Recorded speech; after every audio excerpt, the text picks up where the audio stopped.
In 1833, one man compelled the entire British Parliament to pass a law with a single goal: to permanently disinherit his own son. It was revenge for a newspaper article. His son had publicly called his architecture ugly. The blow killed his wife, and in response, he built a housetrap, a living mausoleum, in which he buried his family alive. Today, I will show you how this labyrinth of stone and mirrors became the cruelest will in history. You'll be surprised, but it was here, within the walls of a personal tragedy, that the design of the red telephone box was born. But to understand this insane connection, we must first see what he dismantled 3 floors of his house for, lowering a 3-ton sarcophagus of an Egyptian pharaoh into the basement. There is no silence here, only pauses between the creaks. Every step on these floorboards is a dialogue with dead wood that remembers the weight of other lives. The air is thick. It smells of wax, cold dust, and the decay of paper. Thousands of books and blueprints slowly exhale their stories into the enclosed space. This is not a home. It is an anatomical theater of the soul. A labyrinth built not to be lived in, but to be lost in. Passages narrow without warning, staircases lead nowhere, and light falls from the sky through wells, like divine surveillance in a prison cell.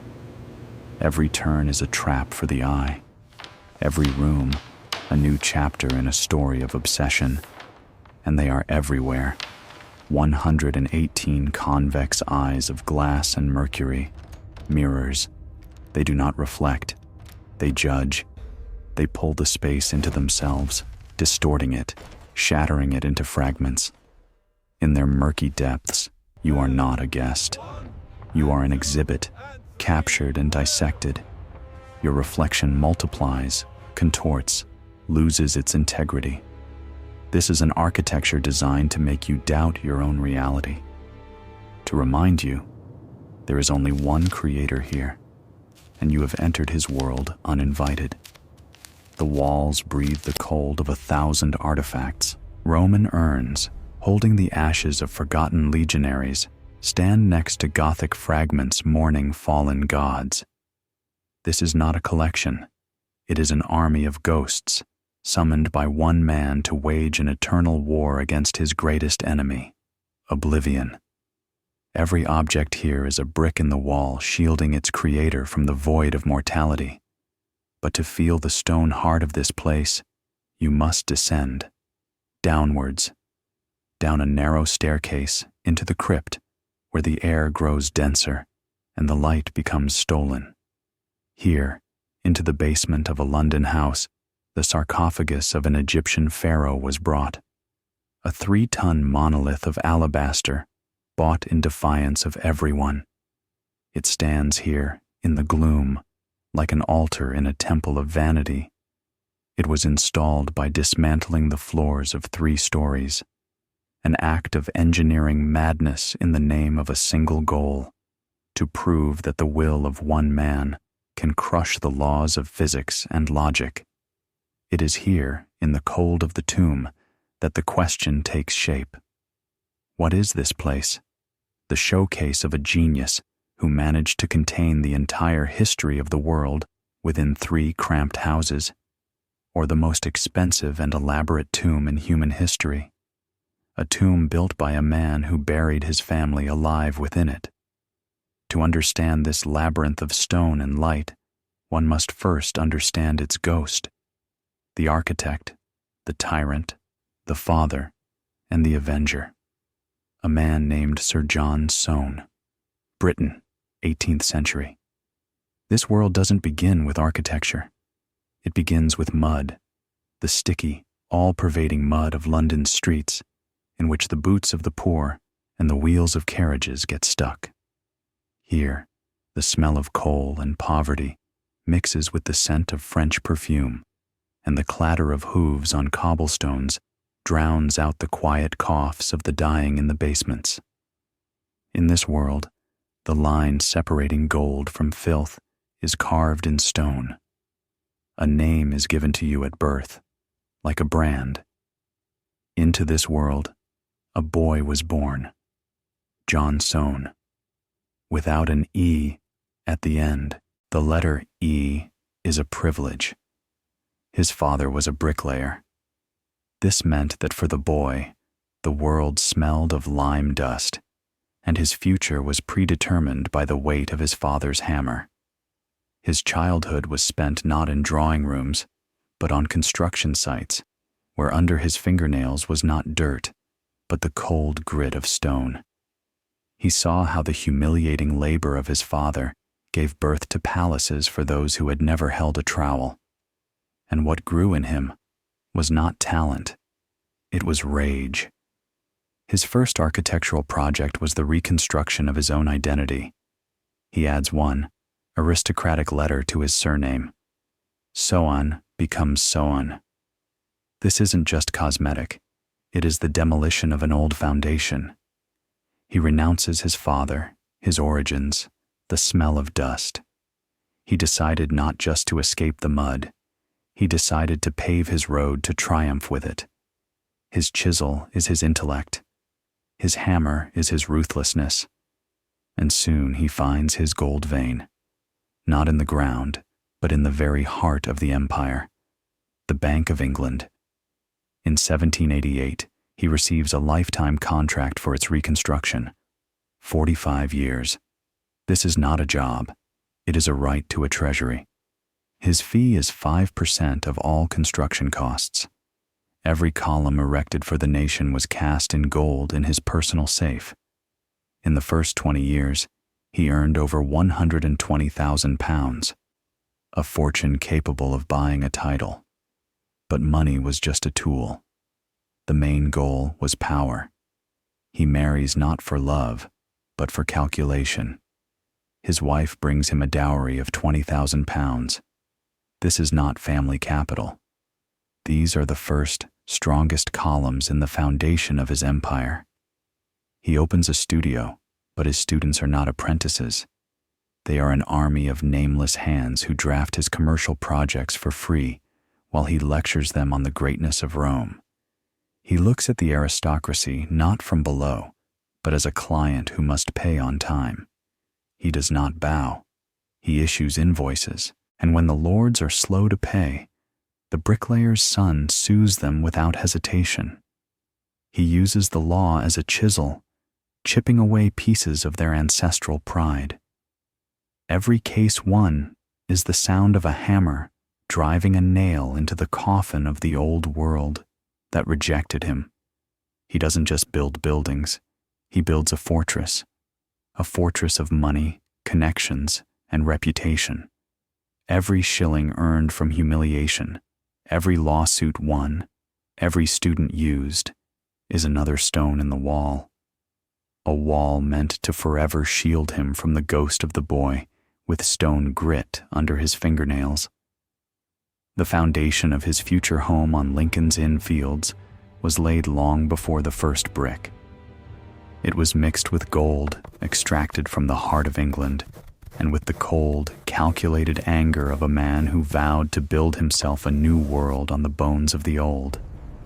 He doesn't buy a house, he seizes territory. Number 12, then number 13, and finally, number 14 on Lincoln's Inn Fields. 3 ordinary London facades, 3 captive soldiers in his personal war against grayness and anonymity. He is not going to live in them. He is going to devour them, digest them, and spew out something new, something that will make this city talk about him. And he begins. Neighbors and critics watch in horror. He takes the sacred canons of classicism, the language of columns and porticos that architects had prayed to for centuries, and squeezes the life out of them. He strips off the ornament like skin from a victim.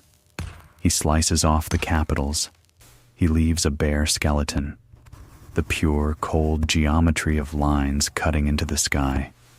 This is not Neoclassicism. This is an autopsy of Neoclassicism on an operating table. To his colleagues, it was ugliness, heresy. the architecture of a madman.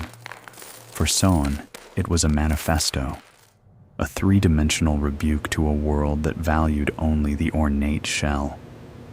He told them in the language of stone, "You look at the lace, I see the bones." This house is his kingdom, a place where he is the only law and the only God. He is an absolute monarch, and architecture becomes his instrument of power. Light here is not a gift of nature. It is a prisoner. Soane catches it on the roof and hurls it down, through glass domes and light shafts. This is not illumination. It is an interrogation. A beam of light, snatching from the darkness what the master wishes to show you. The head of an ancient statue, the curve of a vase, the page of an ancient book. He forces you to look where he has commanded. He controls your pupil. Space is a weapon. The staircases are the arteries of this stone body, but they are intentionally narrowed, constricted. They don't allow you to walk side by side, to whisper, to exchange opinions, only one after another, in a procession where every step is prescribed. Doors appear where you don't expect them, and some lead nowhere. False openings created only for symmetry, to play with your mind. He builds a labyrinth not to protect himself from an enemy outside, but to subjugate anyone who enters. This is an architecture of revenge. Revenge against the society that refused to accept him. He builds a building on a main London square that screams of his superiority. Revenge against colleagues whose work he considered tasteless. He creates a style they can neither understand nor copy. And most importantly, it is revenge against the very idea of family. This is not a home for living. There is no comfort here, no warmth, only cold marble and brilliantly placed light. This is a stage for one actor who wrote the play, set the lights, and plays all the roles himself, and his family are merely shadows, permitted to move along lines drawn on the floor. He wasn't building a hearth, he was building his throne room. The great construction was a war, a continuous, grueling war on several fronts, and Soane was its sole commander-in-chief. The first front ran through the offices of officials, the city council, the Committee for Public Improvements, nameless clerks, armed with statutes and prejudices. They looked at his blueprints, at this strange, elongated facade without the usual ornaments, and saw a threat in it. A threat to order, to taste, to the very idea of a London street. For years, he fought a war of attrition. He wrote letters, prepared reports, spoke at hearings. Every stone he wanted to lay required its own battle.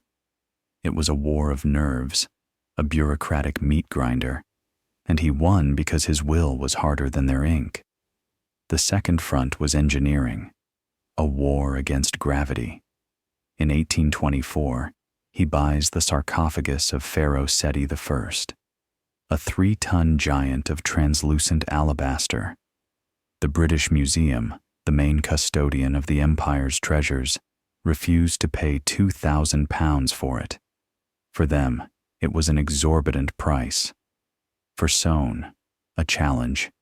He bought it to spite them, and he decided to place it not in the grand hall, but in the basement, in the very heart of his home. It was madness. To lower 3 tons of fragile stone into a cramped crypt, the house had to be dismantled from the inside. Dismantling floors, cutting temporary shafts through 3 stories, creating a complex web of winches, pulleys, and ropes. Dozens of workers, risking their lives, lowered the pharaoh's tomb into the London clay, millimeter by millimeter. This was not construction. It was a surgical operation on the body of the building, and when the last rope was untied and the sarcophagus settled into place, it was not just an engineering victory. It was an act of absolute vanity. Soane had proven that his house was not just a box of bricks, but a living organism, capable of swallowing even eternity. The third front was quiet, but the most brutal. The line of fire ran through the corridors of his own home. It was a war with the future, a war with his own blood. His two sons, John and George, grew up in this labyrinth like alien plants in a perfectly designed garden. They breathed air saturated with the dust of centuries, but saw in their father's collection only a pile of old stone. They heard his lectures on harmony and proportion, but did not understand the language he spoke. Their father was building an empire for them, but they did not want to be heirs. They wanted to simply be sons. And he, obsessed with his war against the world, didn't notice he was losing the most important battle, the battle for their souls. They wandered through these rooms like ghosts, superfluous in this one-man theater. Every new vase their father bought, every new blueprint brought into the library. These were stones laid in the wall growing between him and his children, a wall that could no longer be destroyed. Victory demands a celebration, and Soane staged a triumph worthy of a Roman emperor. In February of 1825, the doors of his house were thrown open. 3 days and 3 nights. This was not a reception. It was a sacred rite. The occasion, the sarcophagus. But the true reason was him, John Soane, the son of a stonemason, hosting all of England. 890 guests.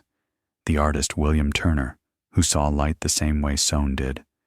The poet Samuel Coleridge, who built palaces of words. Scientists, aristocrats, politicians.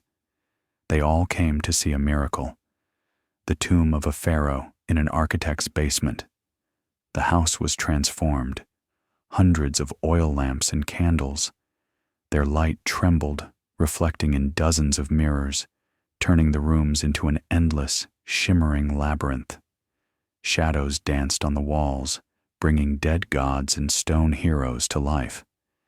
The air was heavy with the scent of wax, wine, and expensive perfume.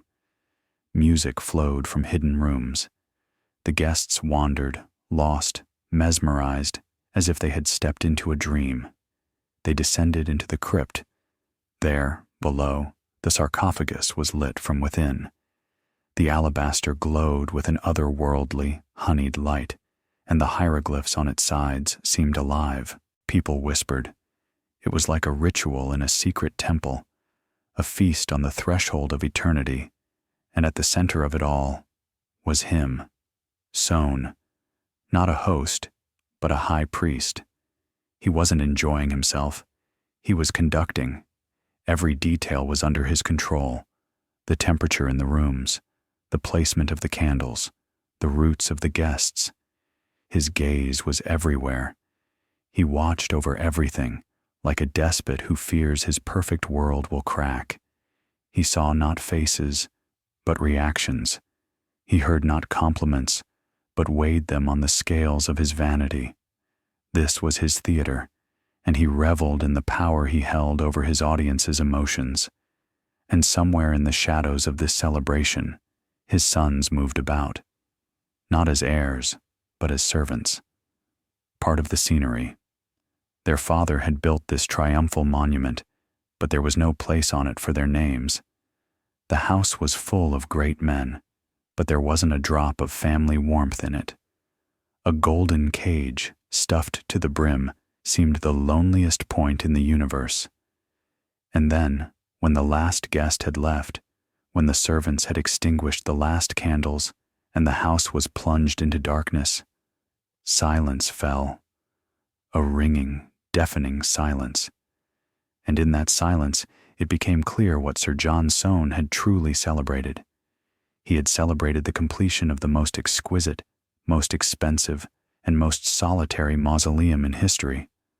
A mausoleum for one man, himself. 1815. The Empire celebrates victory at Waterloo. But in the house on Lincoln's Inn Fields, Another battle is unfolding, a quiet one, without cannons or drums, but far more destructive. The weapon was chosen with diabolical precision, not a dagger, not poison, but a pen, an ordinary goose quill dipped in ink, and anonymity.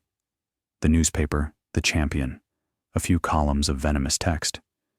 The younger son, George, strikes. He doesn't just criticize, he executes. He calls his father's architecture ugly, devoid of talent, imitative. He accuses him of professional misconduct, of stealing ideas. This was not a debate about art. It was patricide on paper. Every word was calculated to strike the most vulnerable point. His pride, the very ego that Soane had spent decades building, like the strongest of his domes. He could withstand the attacks of critics, the envy of colleagues, the incomprehension of officials, but he could not withstand the betrayal of his own blood. For him, this wasn't an article in a newspaper. It was a sentence. Soane himself would later call it a mortal blow. And this was no metaphor. The blow, delivered by a pen, turned out to be physical. A few weeks later, a light goes out in the house, not in the lamps, but in his wife's eyes. Eliza, his support, his safe harbor, the woman whose dowry had once laid the foundation of his empire. She dies. The doctors say it was from exhaustion, but Soane knows the truth. He sees the invisible wound. Her heart could not bear the stress caused by the war between her husband and her son. She was killed by the ink on a newspaper page. That was it. The world collapsed. The world he had so meticulously built was coming apart at the seams. His greatest creations, his fame, his wealth, it all turned to dust in the face of this tragedy. Soane puts on mourning clothes, a black frock coat, a black top hat, black gloves. But this isn't just clothing. It's his new skin. He will not take it off until the day he dies. He becomes a living tombstone, and his house changes its purpose. It ceases to be a showcase of success. It becomes a memorial. Every room, every statue, every ray of light is now not an ode to his genius, but a requiem for his ruined life. The war with the world is over. He has won. But at what cost? Now, in the echoing silence of his creation, surrounded by ghosts and cold stone, he begins a new war. The last one. A war with his own legacy, and with the one who dealt the mortal blow. Agony can be hot, or it can be cold, like marble. Soane's agony was just that, calm, calculated, and utterly merciless. His rage no longer screamed, it drew up plans. He decided to deprive his son of more than just money. Money is mortal. It can be spent, gambled away, lost. That wasn't enough. He decided to deprive him of the right to oblivion, the right to erase his father's memory by selling off his legacy piece by piece. He decided to take away from him the very possibility of rewriting history. A normal will would have been too fragile. It could be contested, circumvented, burned. Soane conceived of something else, something that would have the strength of his buildings. He decided to create his final, most perfect architectural project, and its materials were not brick and stone, but ink and law. He appeals to the highest authority in the land, to Parliament. He offers them a deal the empire cannot refuse. He will give the nation everything: his house, his priceless collection, all 30,000 of his drawings, all his books and models, everything he had spent a lifetime collecting and building. But in return, he demands something unprecedented. He demands the passage of a special private act of Parliament, a law written for a single house, a law that would legally freeze his creation in time. The Act of 1833 stipulated the main condition: the house and collection must be preserved as nearly as possible in the state in which he shall leave it. Forever. It was a brilliant revenge. He wasn't just disinheriting his son. He was turning the house into an indestructible fortress, a legal tomb.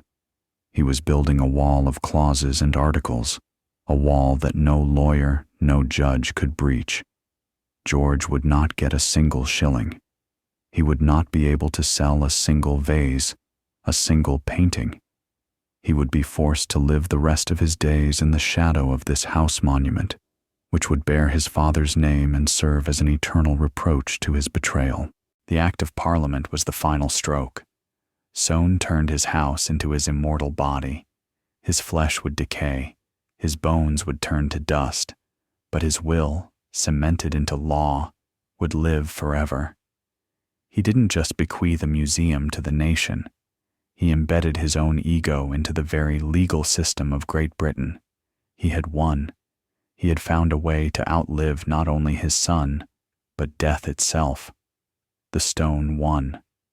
John Soane dies in 1837. A few months later, the doors of his house open to the public. Everything happens exactly as he planned. George, the son who betrayed his father, tries several times to storm the legal fortress erected by Parliament. But the walls proved impregnable. He dies in poverty, erased from history, like a random note in the margins of a great blueprint. Soane won the war for immortality, but he lost the battle for life. He wanted to adopt the nation, and the nation accepted his gift. But his house never became a home. It remained a labyrinth, a theater for a single actor, frozen in time, where the echo of his loneliness still resounds. We return to the present day. The creak of the floorboards is the same. The light still falls from the celestial wells, and 118 glass eyes still watch us, distorting reality. Every year, more than 100,000 people walk through these rooms. They admire, they study, they try to solve the puzzle encrypted in stone. They see a genius, but do they feel the colossal human price that was paid for every inch of this space? The greatest creations born from trauma inevitably become monuments to pain. Soane didn't just build a museum. He erected a mausoleum for his shattered relationships. He entombed his love, his fury, his grief within these walls. And now, we walk through the corridors of his soul, examining the exhibits of his personal tragedy. But history loves irony. It places its accents where you least expect them. The final frame of this drama is not in the museum. It stands on the streets of London, in the rain. A red telephone box, an icon of British design, an object familiar to everyone, utilitarian, democratic, serving millions. Its creator, the architect Giles Gilbert Scott, admitted that the inspiration for its shape was the dome of the family tomb that Sir John Soane designed for himself in St. Giles Cemetery. Thus, the greatest tragedy and the boundless ego of one man gave birth not only to an elite temple of art, but also to the most mundane object of everyday life. His personal tomb became a public booth for communication. The stone won, but the echo of his pain, the echo of his voice, still rings in the telephone receiver, if you listen closely. In his pursuit of immortality in stone, Sir John Soane built not a home, but his own echo. He traded the warmth of living flesh for the cold of eternal marble, and this mausoleum of a genius will forever remain a monument to his loneliness. What is ultimately more valuable? A great creation born from pain, or the simple human connection sacrificed for it? And can we, while admiring the masterpiece, forget its price? This debate is eternal, and it has no right answer. But your voice can become a part of it. Share your thoughts in the comments, support our dialogue with a like, and subscribe to continue exploring the labyrinths of the human soul together.